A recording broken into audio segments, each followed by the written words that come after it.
Bonjour et bienvenue à cette formation. Nous effectuerons un survol de l'instrument de mesure de Zensol CBA32P. Réalisé par Zensol Automation. En collaboration avec Hydro-Québec. À la fin de ce module, le participant sera en mesure d'utiliser l'analyseur de performance de disjoncteur CBA32P. Leçon 4. Exécution des essais et analyse des résultats. Quelles informations doit-on vérifier avant de démarrer un test avec CBA-WIN? Comment vérifier la communication entre le CBA32P et CBA-WIN? Comment exécuter un test câble à l'aide de CBA-WIN? Comment exécuter un test à l'aide de CBA-WIN? Comment sauvegarder un test avec CBA-WIN? Comment analyser les signaux avec CBA-WIN? Comment faire une expansion d'échelle en X, en Y, ou examiner la valeur d'un signal avec CBA-WIN? Comment afficher les rapports tabulaires? Comment exporter vers Excel avec CBA-WIN? Comment tester le déplacement avec un kit mécanique ZLR? Comment tester le déplacement avec un kit mécanique ZMS? Quelles informations doit-on vérifier avant de démarrer un test avec CBA-WIN? En chantier, l'attention est surtout portée aux boutons bleus qui doivent être utilisés dans l'ordre dans lequel ils nous sont présentés, soit de gauche à droite. Le premier bouton bleu permet à CBA-WIN de connaître l'identité du CBA32P que vous avez connecté à votre ordinateur. CBA-WIN récupère ainsi son numéro de série, son année de fabrication ainsi que les caractéristiques propres à sa fabrication. Si rien ne s'affiche, cela veut dire que vous avez un CBA32P de première génération et nous vous recommandons de mettre à jour son firmware. Le numéro de série en même temps que l'heure du test s'afficheront automatiquement en bas de votre écran graphique.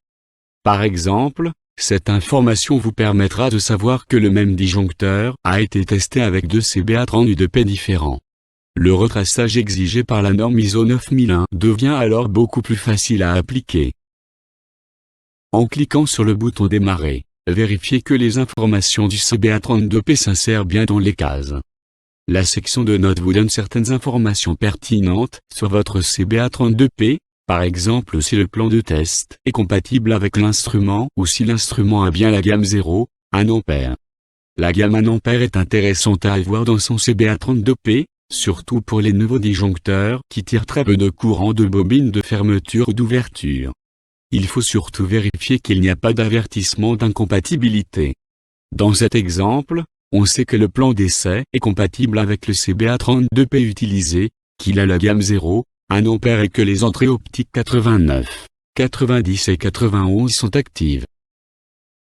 Comment vérifier la communication entre le CBA32P et l'ordinateur? On clique sur le deuxième bouton bleu, pour vérifier la stabilité de la communication entre le logiciel CBA-WIN et l'appareil CBA32P. Vous verrez en bas à gauche les tests de communication courts. Vous devez obtenir 100%. Si ce n'est pas le cas, allez dans le guide d'installation, dans l'annexe 2 intitulée « Test de communication », vous y trouverez des recommandations de points à vérifier. Comment exécuter un test câble à l'aide de CBA-WIN? On passe au troisième bouton bleu, « Test câble et état du disjoncteur ». Cette fonction très utile lors des vérifications préalables au test, sert à connaître l'état des disjoncteurs à distance. Elle sert également à fermer ou ouvrir les disjoncteurs. Cette fonction est très utile également pour détecter les câbles défectueux ou mal installés. Enfin, elle sert à connaître la position absolue des capteurs de déplacement analogique.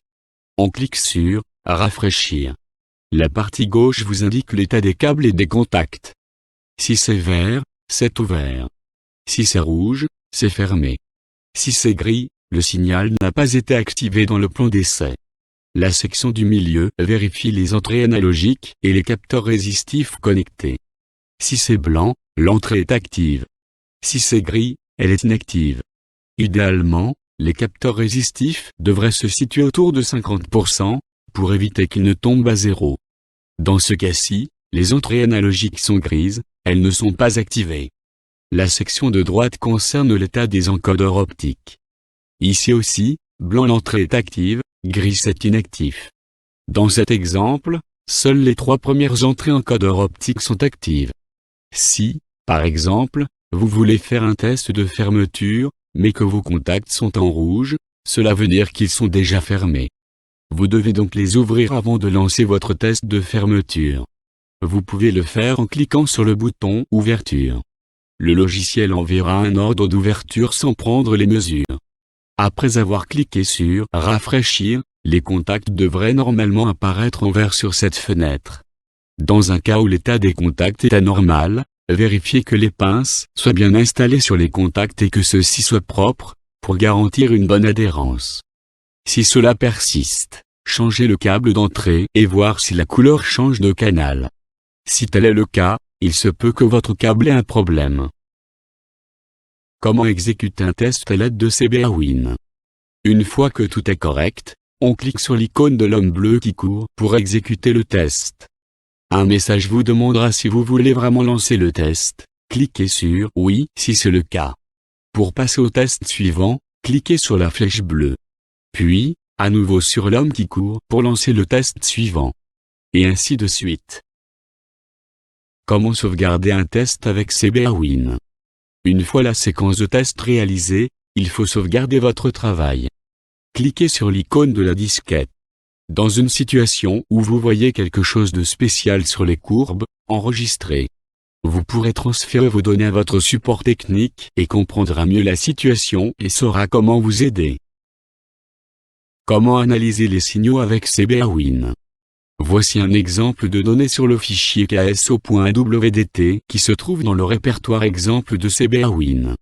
La page graphique configurée au préalable dans le plan d'essai montre de bas en haut le courant de la bobine de fermeture indiqué par son numéro logiciel 1. Aucun signal pour le courant d'ouverture en numéro 2 car, comme le titre l'indique, c'est un test de fermeture.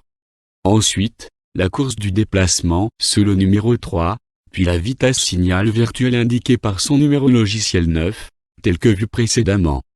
Puis les contacts des 3 phases. La phase A est branchée sur le 17, la phase B sur le 19, et enfin la phase C branchée sur le 21.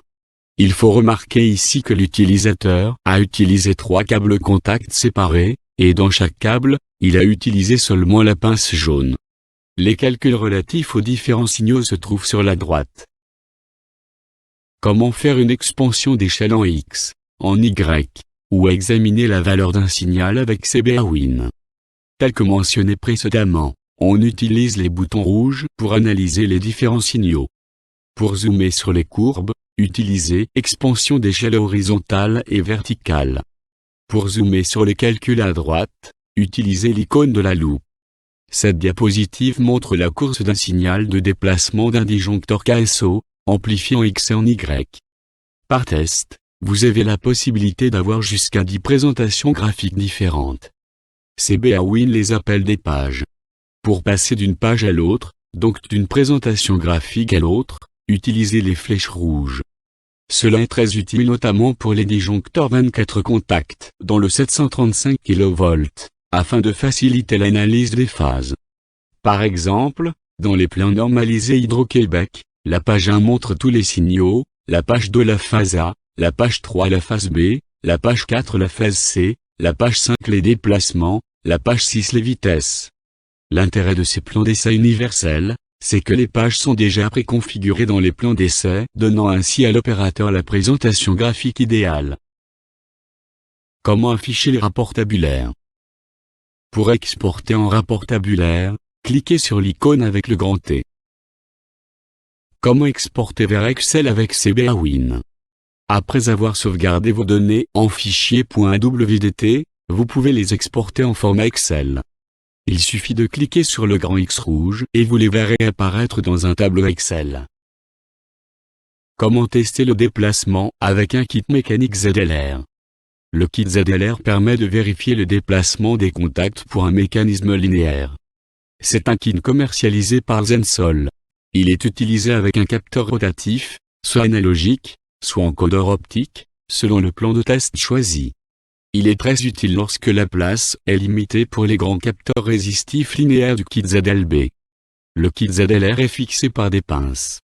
La tige du mécanisme fait tourner les roues du ZLR, produisant ainsi un mouvement rotatif mesuré par le capteur rotatif, qui se trouve de l'autre côté des roues.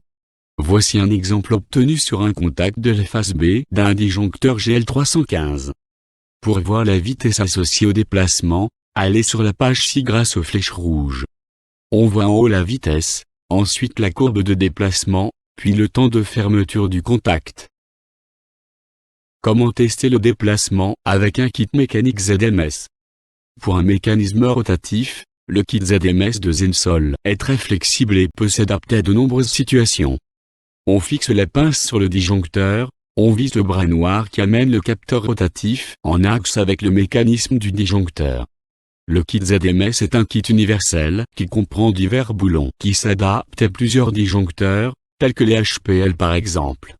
Il s'utilise soit avec un capteur rotatif résistif, qui se connecte sur les entrées analogiques, soit avec un encodeur optique, qui se connecte aux entrées encodeur optique. Voici un exemple de ce qu'on obtient sur un contact de la phasade d'un disjoncteur à mouvement rotatif.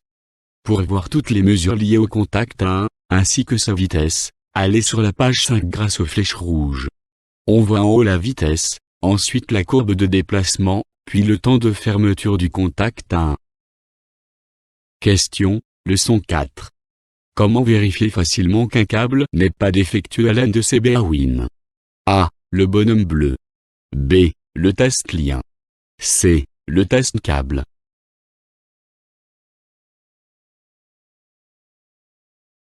La réponse est C. Test câble.